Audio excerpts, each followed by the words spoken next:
Assalamualaikum warahmatullahi wabarakatuh. Perkenalkan, kami dari kelompok 16 yang beranggotakan saya Putri Nur Fauzia dan juga teman saya Erna Nurhayati. Di sini kami akan memaparkan materi mengenai bab 16, yaitu menjaga semua orang selalu up to date dan terus-menerus untuk perbaikan di sekolah. Orang dewasa yang berpendidikan dan terlatih penuh dengan banyak kualifikasi bisa hanya berharap untuk tetap mengikuti perkembangan di dunia yang berubah maksimal 3 tahun.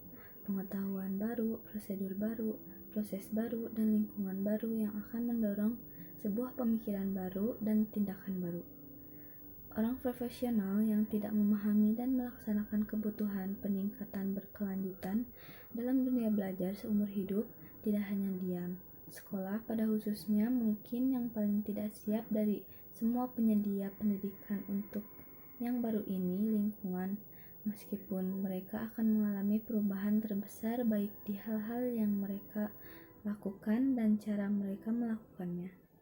Profesor pendidikan Universitas Nottingham memusatkan penelitiannya pada kebutuhan pendidikan guru, menyarankan bahwa pemeliharaan pengajaran yang baik menuntut hal itu. Para guru meninjau secara teratur cara mereka menerapkan asas-asas diferensiasi, koherensi, perkembangan, dan kontinuitas.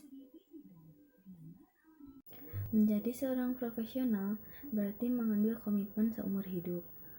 Pemikiran seperti itu menekankan perlunya metodologi pengajaran sekolah dan kurikulum untuk mencerminkan perubahan dalam masyarakat secara keseluruhan, yang dikemas menjadi hampir setiap laporan tentang pendidikan diproduksi dalam 10 tahun terakhir. Profesionalisme guru adalah faktor kunci dan menentukan apakah mungkin untuk mengambil langkah berikutnya menuju menciptakan masyarakat pembelajar seumur hidup.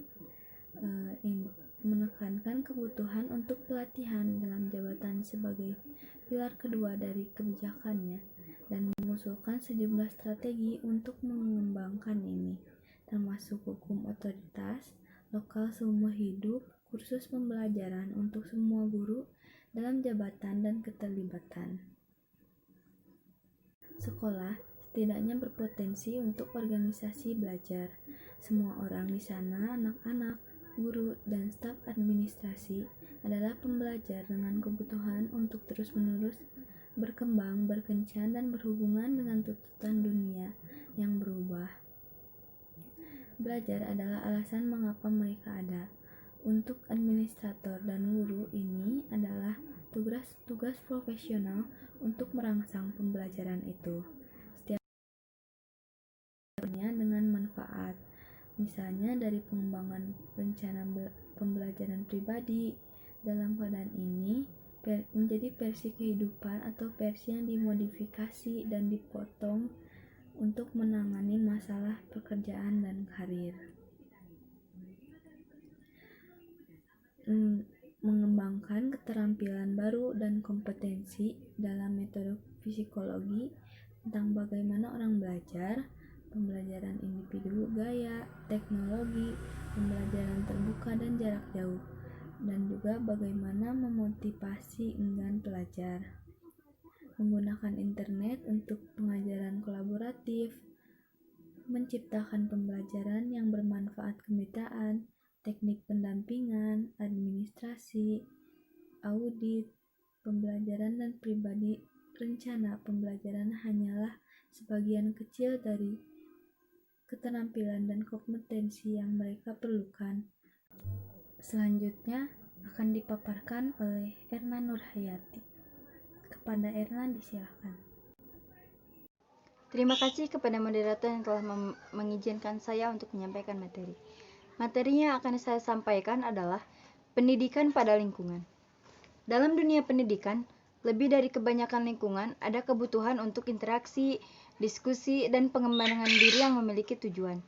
Perbaikan berkelanjutan ini tidak lebih mendesak daripada dalam kekurangan sosial daerah. Seringkali ada suasana pasrah yang terus-menerus terjadi. Motivasi yang buruk, perilaku antisosial, dan tidak dapat memenangkan.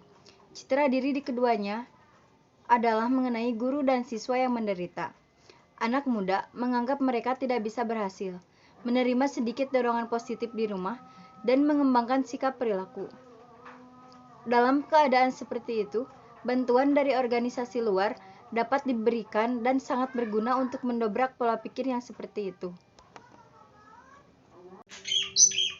Program selanjutnya adalah mengenai investasi dalam keunggulan dapat memiliki sifat yang instruksif sebagai sarana untuk merangsang peningkatan kelanjutan dan proses adaptasi guru.